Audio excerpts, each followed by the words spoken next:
Bismillahirrahmanirrahim. Assalamualaikum warahmatullahi wabarakatuh.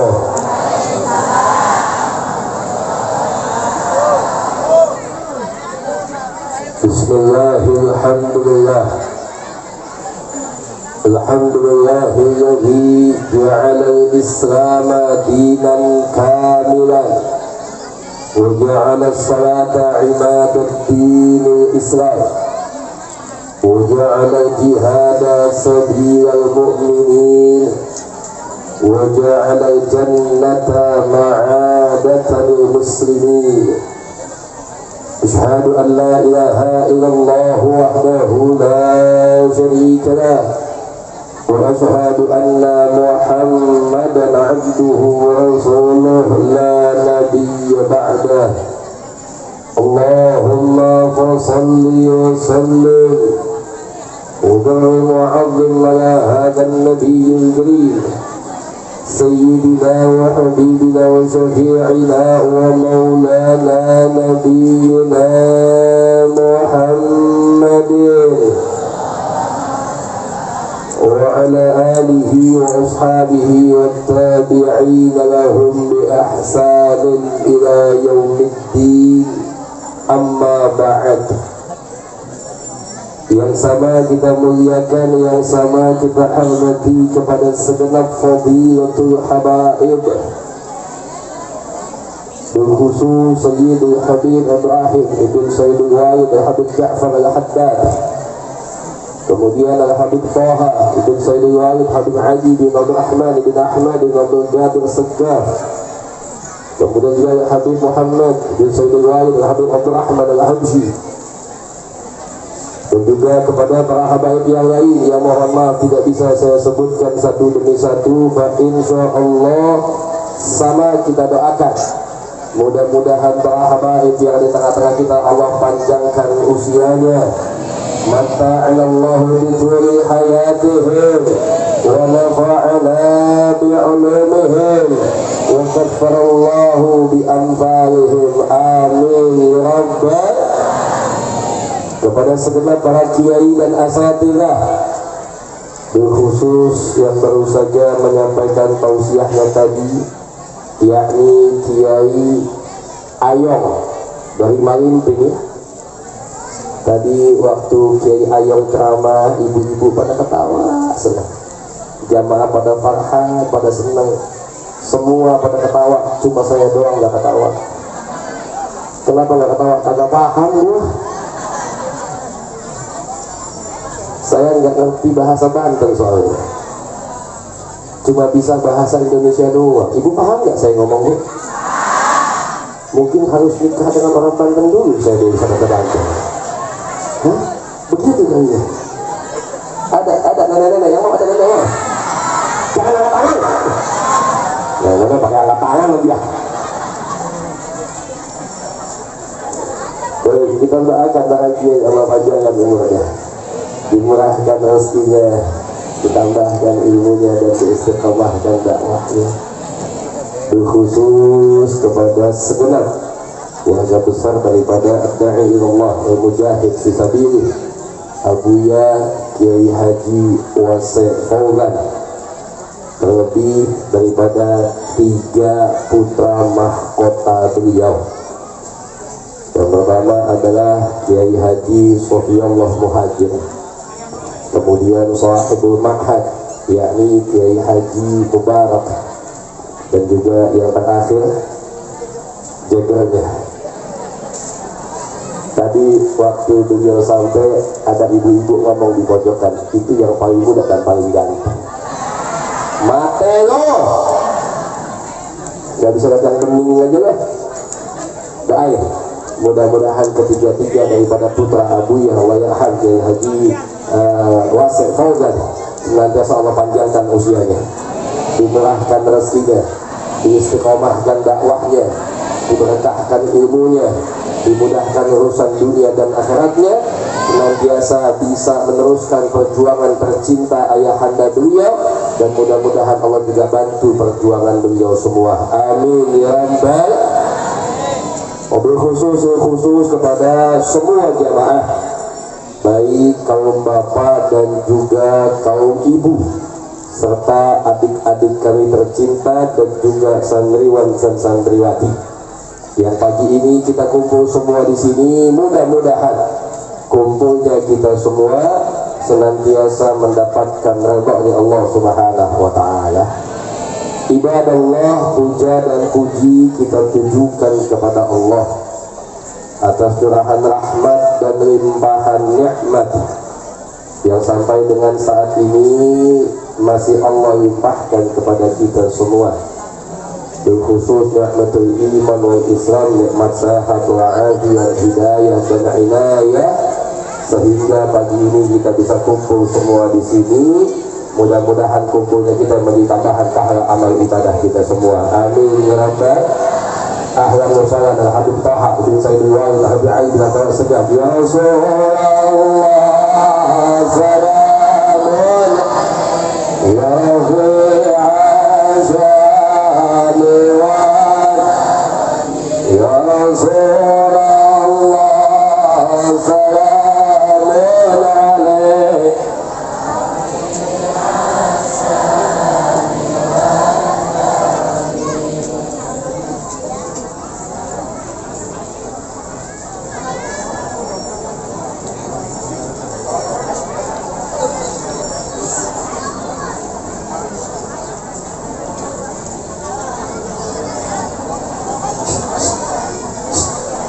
Yang ngomong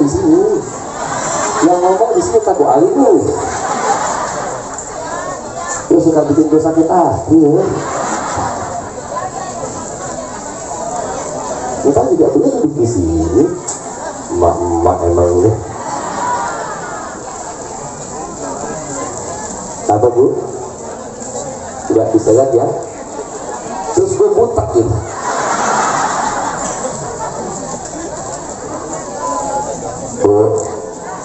Salawat dan salam senantiasa kita curahkan kepada pemimpin kita Habibullah A'zam Sayyidina Muhammad. Mudah-mudahan dengan salawat yang kita baca, dengan ibadah yang kita contoh, dengan maulid Nabi yang kita buat, suatu saat nanti kita bisa berkumpul dengan Nabi Muhammad.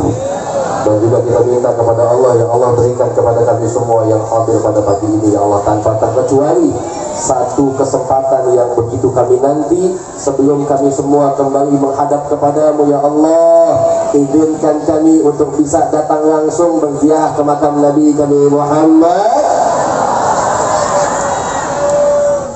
Ibadah Allah, pagi ini kita kumpul kembali di pondok ini yang insya Allah dalam judul yang sama. Kenapa saya bilang judul yang sama? Yakni peringatan maulid. Saya tanya, tahun kemarin bikin nggak? Tahun sebelumnya bikin nggak? Insya Allah tahun depan tetap bikin nggak? Alhamdulillah. Salah satu keistimewaan Nabi Muhammad di mata kita semua nih, umatnya yang ada di Indonesia khususnya, saya belum pernah menemukan ada satu sosok manusia yang setiap tahun diceritakan tentang kisahnya. Bahkan bukan cuma setiap tahun, setiap minggu di Pandeglang ada majelis ta'lim nggak? Kaum ibu ada, kaum bapak ada.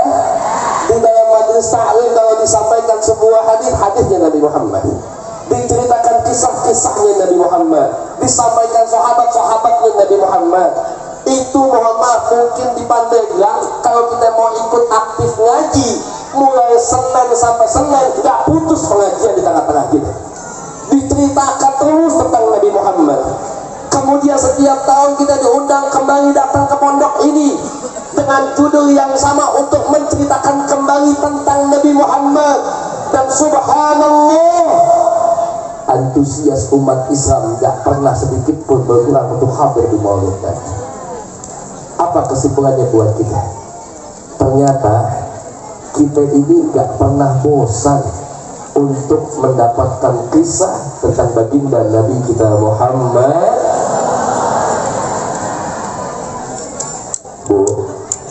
Bu, ada nggak yang pernah kayak gitu? yang kalau diceritain setiap saat kemudian kita nggak bosan? Ada nggak yang pernah kayak begitu? Kecuali Nabi Muhammad, ada nggak? Nggak ada. Ahlan wa sahlan ya Habib Muhammad bin Rahman al-Haji. Bu, ketimbang saya ceramah ibu potong lagi, lihatin beliau. Saya kasih kesempatan.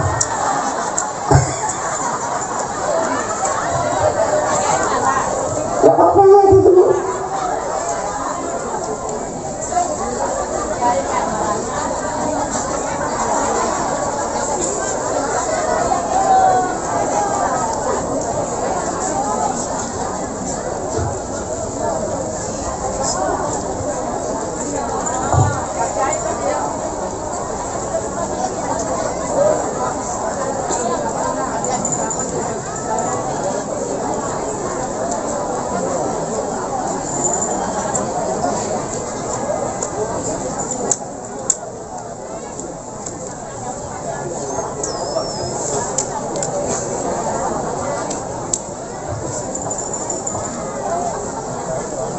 Tanda-tanda gak boleh ceramah lama.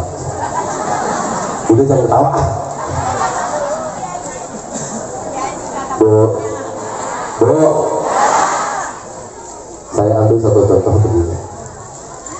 Kalau saya diundang ke sini di dalam peringatan Maulid Nabi, kemudian yang saya ceritain bukan tentang Nabi, saya cerita soal saya waktu kecil begini, ABG-nya begini, remajanya begitu, dewasanya begitu, tuanya belum tua.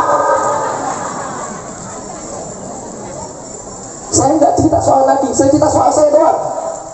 Kemudian saya tutup drama saya pulang. Tahun depan diundang lagi, sama, saya nggak ngomongin soal Nabi, ngomongin soal saya doang. Saya tanya, bosan nggak? Bukan lagi bosan, Habib enak. Tapi beda dengan kita punya Nabi Muhammad alaihi salatu wassalam, disampaikan setiap saat, diundang lagi, tetap kita mau datang. Kenapa? Karena umat Islam Pandeglang, umat Islam Indonesia, umat Islam dunia nggak pernah kenal bosan untuk mendapatkan kisah tentang baginda Nabi kita yang Muhammad.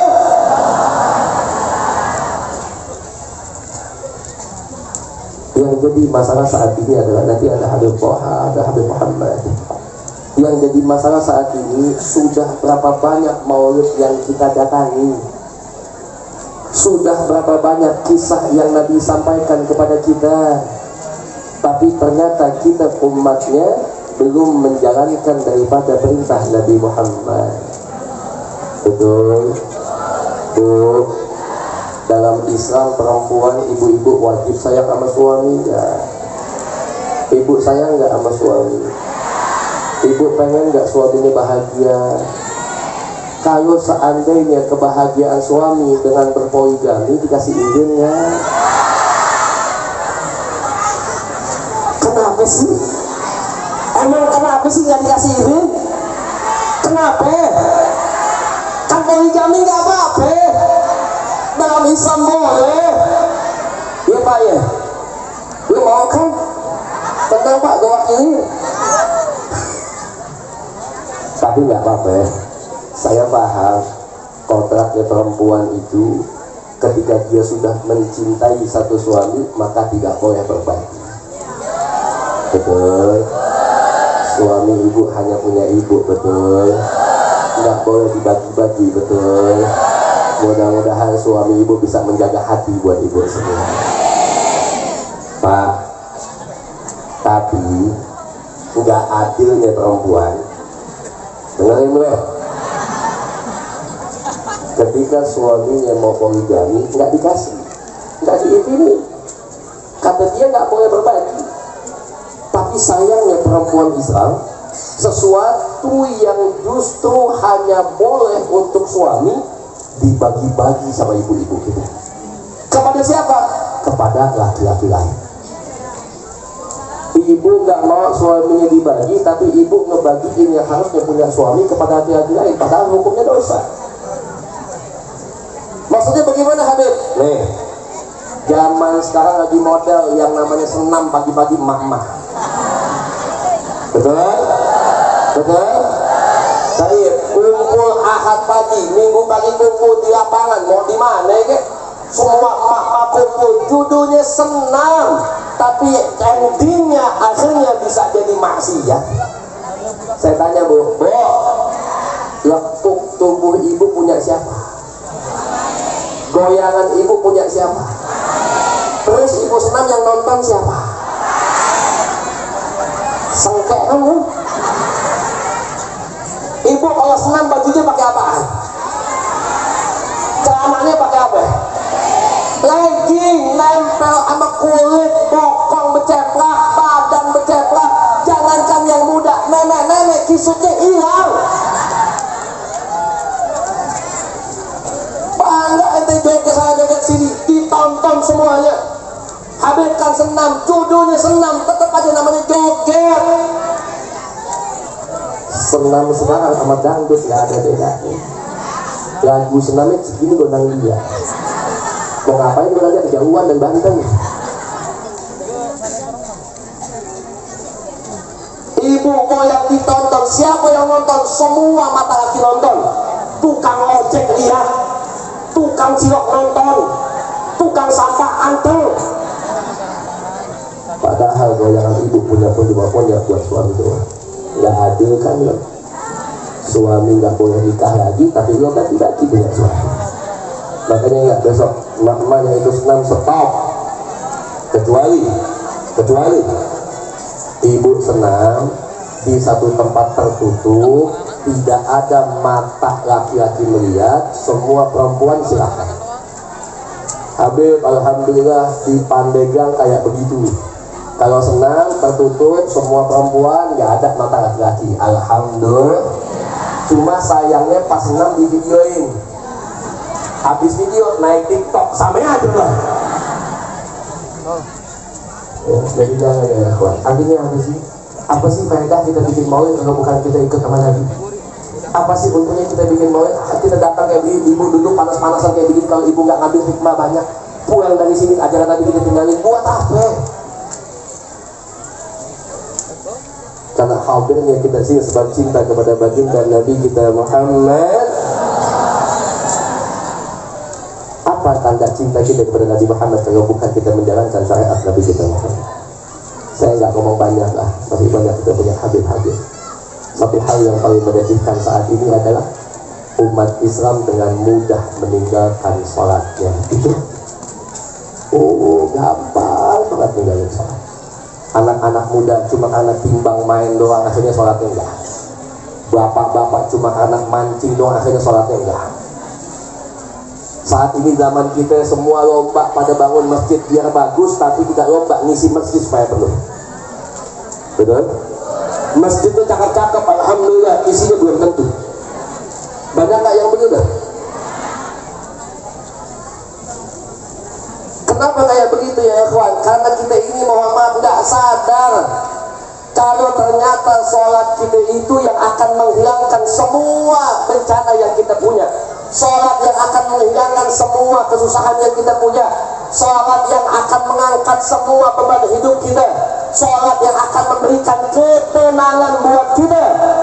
Makanya ketika dipanggil dalam azan, apa yang dipanggil? Hayya ala salati, hayya ala. Apa artinya? Kata Allah, ayo kita sholat. Habis sholat dapat apa? Hayya ala falah. Kita akan dapatkan kemenangan. Satu kuncinya sholat. 5 kali dalam satu hari dipanggil umat Islam untuk sholat, pakai muadzin, pakai tawaf. Betul? Kenceng nggak? Kenceng nggak panggilannya? Kenceng yang datang. Kadang-kadang di Indonesia saya sedih kalau ada yang namanya umat Islam kemudian sama syiah agama nggak demen, termasuk azan. Kejadian di Jakarta banyak umat Islam yang gak demen sama azan, sampai minta azan dikecilin, dianggap azan mengganggu. Padahal mohon maaf, azan tuh gak setiap waktu, cuma setengah lima selesai, azan lagi jam 12, itu jeda waktunya sekitar 6 jam setengah. Jam 12 selesai, azan lagi jam 3, ada beda waktu 3 jam. Jam 3 selesai, azan lagi 7, beda 1 jam. Jam 7 selesai, adzan lagi setengah 5, beda waktunya panjang. Tapi sayang umat Islam banyak yang gak demen sama adzan, merasa terganggu dengan adzan, tertutup hatinya, dia gak demen dengan panggilan Allah Subhanahu wa Ta'ala. Padahal dijelaskan innamal mu'minuna alladzina idza dzukirallahu wajilat qulubuhum, disebutkan nama Allah bergetar hatinya, dibacakan ayat Allah bertambah imannya. Bagaimana bisa mungkin dia dengan adzan di kemudian dia kecewa? Tanda-tanda keimanan dia kepada Allah. Bahkan mohon maaf ibadah Allah, sampai ada yang bikin puisi. Kalau menurut saya tentang adzan, kalau menurut saya, apa kata dia? Kau bilang Tuhanmu dekat, tapi kau panggil dengan pengeras suara setiap saat. Ada yang bikin puisi begitu. Kapan bikinnya? Bikinnya sebelum masa kampanye. Yang dimaksud apa? Kalau menurut saya dimaksud adzan. Karena umat Islam itu memanggil Allah dengan pengeras suara, dengan toa dan sebagainya cuma ketika jadi mungkin yang maksud adalah adzan. Dia mau ngeledekin kita, katanya Allah deket, kok dipanggilnya pakai teriak-teriak, padahal yang ngomong juga Islam juga. Tanya, saya tanya semua, jawab jangan, jawab jangan. Baik Pak, kami jelaskan, ketika kami kumandangkan adzan 5 waktu dalam 1 hari, yang kami panggil bukan Allah, yang kami panggil hamba-Nya Allah. Karena azan panggilan salat, yang wajib buat salat adalah kami hamba-Nya, bukan Allahnya. Betul? Makanya Bapak ngaji Pak, jangan kebanyakan nonton bokep. Ini ngaji kagak, bikin puisi iya, bokep ditonton. Kedua, yang namanya panggil kudu kencang, namanya panggilin tidak, nggak mungkin pelan, kencang. Nama antum siapa? Buldan. Satu ketika saya mau manggil Ustadz Buldan, Ustadz Buldan di pojok Empang Solo. Saya di sini, saya pengen panggil beliau karena jauh, saya manggil nih. Saya tanya, manggilnya pelan apa kencang? Kalau saya panggilnya begini kedengeran nggak? Kedengeran nggak? Sampai budak nggak bakal nengok. Tapi kalau saya panggilnya kencang, weh Ustadz Buldan, nengok nggak? Belum tentu. Makanya pakai headset tuh. Artinya apa? Yang namanya panggilan kudu kencang. Wahai Bapak, umat Islam dipanggil adzan kencang aja nggak ada yang datang, apalagi nggak kencang. Betul? Makanya di Masjid Banten, di Masjid Pandeglang, kalau masjid suka sepi, saya kasih ilmunya. Besok pagi di Masjid Banten, kalau masjid mau rame, adzan zuhur jangan jam 12, jangan. Adzan zuhur jam 9 pagi, rame ke masjid insyaallah. Semua pada datang. Oh, muazin gablok, muazin PA, muazin gak punya otak. Jam 9 adzan. Buat muazin saya kasih jawabannya. Datang ke tengah-tengah mereka yang dah kumpul, ngomong lu yang PA. Kenapa lu yang PA? Jam 12 waktunya sholat doa azan, atuh gak ada yang datang. Jam 9 doa azan, lo semua mau sholat apaan lu? Satu, itu ngomong kayak begitu sebelum kampanye ya ikhwan. Yang tadi dibikin puisi kalau menurut saya itu tentang adzan.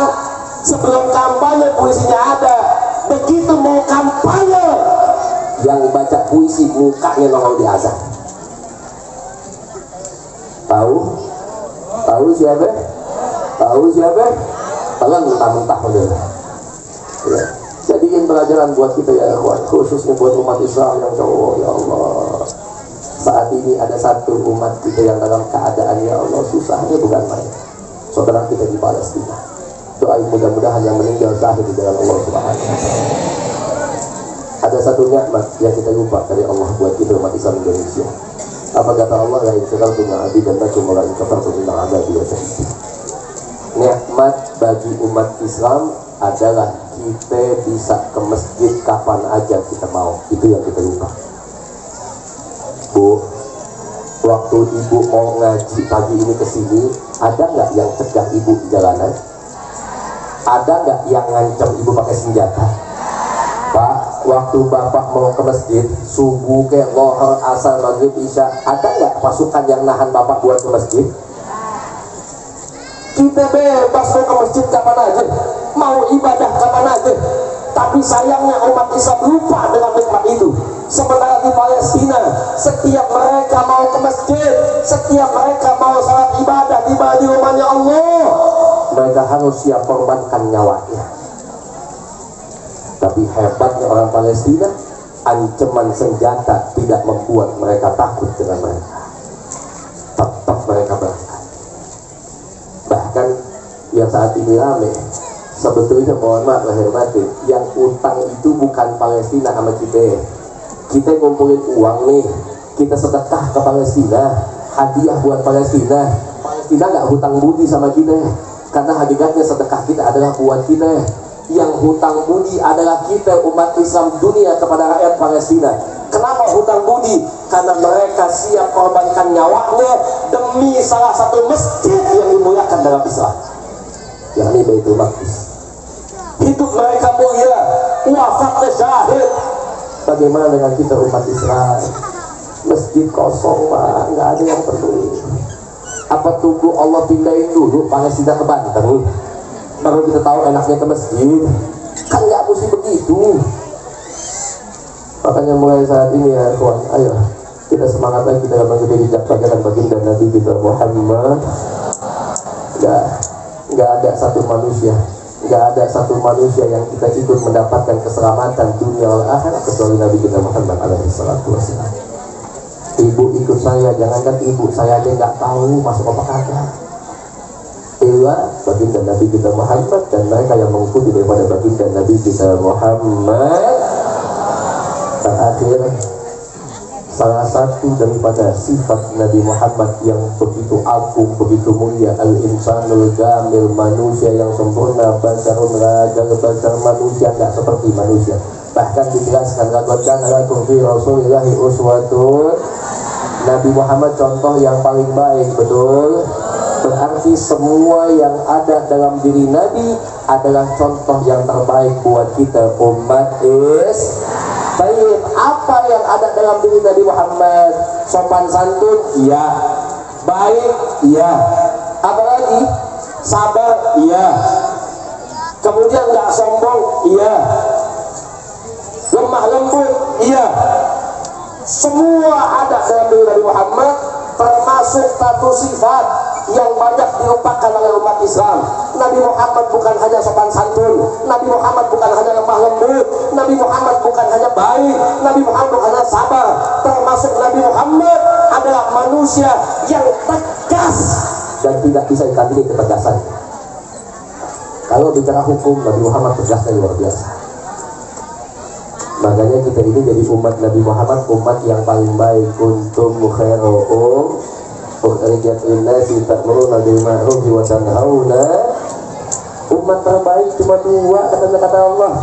Yang pertama ajak kepada kebaikan, yang kedua tolak kemungkaran ibadah Allah.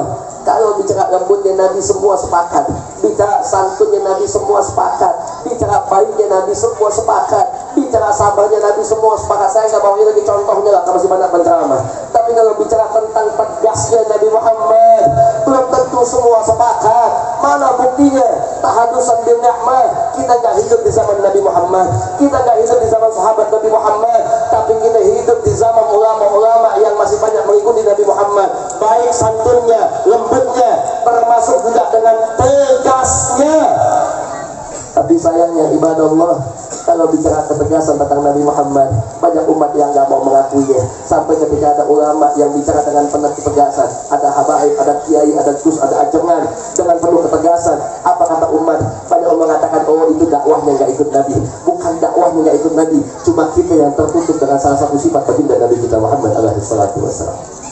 Tuh, lembut juga ajaran Nabi, tegas juga ajaran Nabi. Jadi ibu mau senang dengan ulama yang lembut, foto silahkan. Karena emak-emak perlu disitu hasilnya dengan kelembutan. Betul? Tapi yang tegas jangan dimusuhi. Termasuk juga anak-anak muda yang senang dengan ketegasan, nggak apa-apa. Tapi Ustaz yang lembut jangan dianggap remeh. Dua-duanya kita butuh. Makanya beruntung kita masih punya ya Allah Sayyidina Imam Al-Habib Muhammad Rizik bin Husain bin Syihab dan semua anak cucu beliau. Doakan beliau panjang umur, Allah sehatkan badannya, Allah murahkan rezekinya, Allah bela perjuangannya, dan Allah hancurkan musuh-musuhnya. Amin ya Rabbal. Harusnya logika dibalik begini. Masih ada Habib Rizik yang begitu tegas saja, masih ada kita punya orang tua dan segala macam yang menghina Islam masih banyak di Indonesia, yang menghina ajaran Nabi masih banyak di Indonesia, bahkan yang mendukung Yahudi masih banyak di Indonesia. Segitu saudara kita dibunuh di Palestina, dibom anak-anaknya. Tapi di Indonesia yang katanya negara anti penjajahan, ternyata di Indonesia ada yang dengan sengaja mempertontonkan dukungannya kepada Anatollah, Yahudi, Israel dan semua kerajaan. Yang paling menyedihkan Bu, yang paling menyedihkan, kita contoh siapa Nabi kita Muhammad walladzina ma'ahu asyidda'u rahama'u bainahum. Nabi Muhammad tegas kepada kufar, tapi sayang sama kita para muslim. Di zaman kita saat ini ya Allah, ngomongin Palestina nggak usah ngomongin Palestina, termasuk ngomongin Maulid Nabi. Sampai saat ini di Indonesia yang ngomong Maulid Nabi bid'ah masih banyak, yang ngomong tahlil bid'ah masih banyak, yang ngomong rakib manakib bid'ah masih banyak, tawassulan bid'ah dan sebagainya masih banyak. Padahal ini bicara khilafiyah, nggak cukup sampai di situ ibadah Allah. Termasuk bicara Palestina, di mana umat Islam sudah korban nyawa menjaga Baitul Maqdis, menjaga yang namanya tempat masjidnya umat Islam. Ada satu ustaz dengan fitnahnya dari kalangan Wahabi dan kroninya. Apa dia bilang? Itu Hamas yang berjuang. Kenapa Pak? Kenapa Hamas kecil tapi nggak pernah hancur? Kenapa Hamas kecil itu nggak bisa dikalahkan oleh Israel? Apa kata dia? Dia bilang karena Hamas buatan Israel. Na'udzubillah. Dia lupa dengan satu ayat, "Wakam bimin bi'atin qalilatan ghalabat bi'atin katsiratan bi'iznillah." Kecil belum tentu kaya ya ikhwan, banyak belum tentu menang. Nabi kita Muhammad pernah mengalami peperangan, Nabi jumlahnya sedikit, musuh lebih banyak, tapi atas izin Allah Nabi Allah menangkan Nabi kita Muhammad alaihi salatu wassalam. Dia fitnah Hamas yang udah berjuang buat Palestina. Ini ustaz apa anda ini buat Palestina? Ini ustaz termasuk mohon maaf yang ngomong tahlil bid'ah dan sebagainya. Siapa tuh Iyad Badre, anteknya Salafi Wahabi.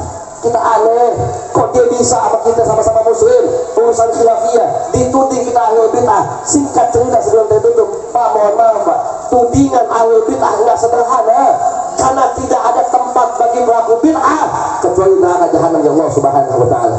Kita ngaji di sini karena kita santri Abu ya kayak Haji Wasif Fauzan.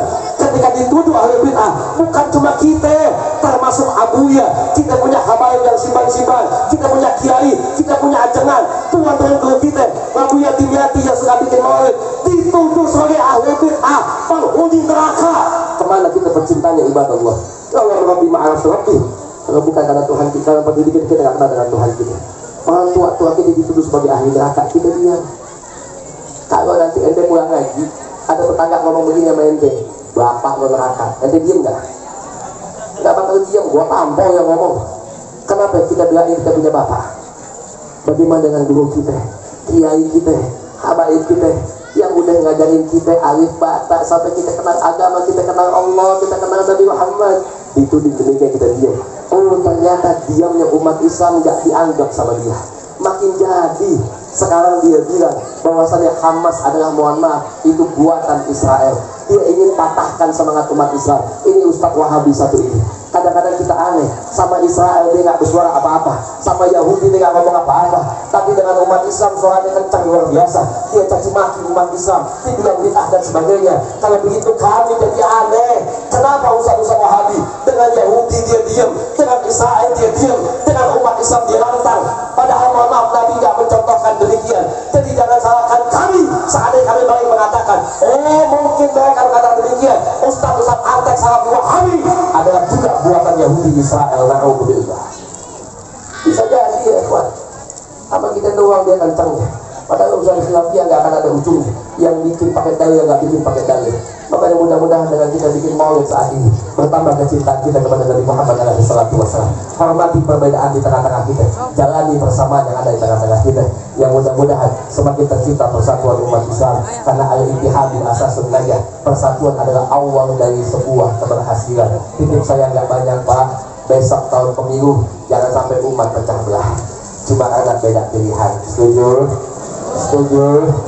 Kejadian 2019 Pak, ketika kampanye perang di mana-mana, pecah di mana-mana, sampai ada istilah kadrun sama cebong.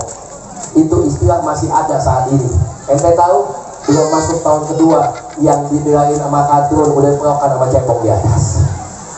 Ya. Kita jadi korban di bawah. Jadi enggak, pemilu tahun besok nggak usah jadi perceraian dan pemecahan buat kita. Beda pendapat hal yang biasa, beda pendapat hal yang lumrah. Yang jadi gak boleh adalah ketika kita terpecah dengan sebab beda pendapat. Mudah-mudahan Allah jaga kita semua, Allah jaga Pandeglang, Allah jaga habaib-habaib kita, Allah jaga kiai-kiai kita. Dari Allah, sebagaimana kami hadir pagi ini, sebab kami cinta dengan Nabi Muhammad, kami cinta dengan beliau Rasul, kami cinta dengan para kiai dan habaib. Kumpulkan kami semua nanti ya Allah, bukan hanya di tempat ini, bukan di pondok ini, tapi kumpulkan kami dalam surgamu bersama dengan Nabi kami Muhammad. Assalamualaikum warahmatullahi wabarakatuh.